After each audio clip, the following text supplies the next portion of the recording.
നമസ്കാരം. കൈമ റൈസ് അഥവാ ജീരകശാല അരി ഉപയോഗിച്ച് തയ്യാറാക്കുന്ന കോഴിക്കോടൻ ബിരിയാണിയാണ് നമ്മൾ ഇന്ന് തയ്യാറാക്കാൻ പോകുന്നത്. My name is Shaan Geo. Welcome to the video. ഒരു ഫുൾ ചിക്കൻ ഉപയോഗിച്ച് 6 പേർക്ക് സെർവ് ചെയ്യാൻ പറ്റുന്ന അളവിലാണ് നമ്മൾ ഇന്നിവിടെ ബിരിയാണി തയ്യാറാക്കാൻ പോകുന്നത്. ഇവിടെ ഒരു മിക്സിയുടെ ജാറിൽ 8 പച്ചമുളക് എടുത്തിട്ടുണ്ട്.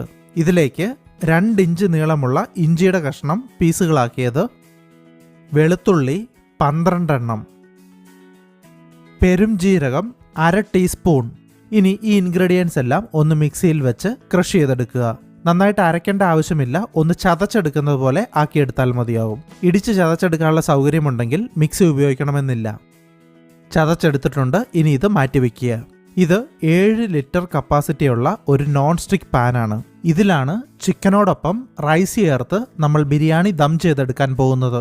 ഒരു ഫുൾ ചിക്കൻ ഉപയോഗിച്ച് 6 പേർക്ക് സെർവ് ചെയ്യാൻ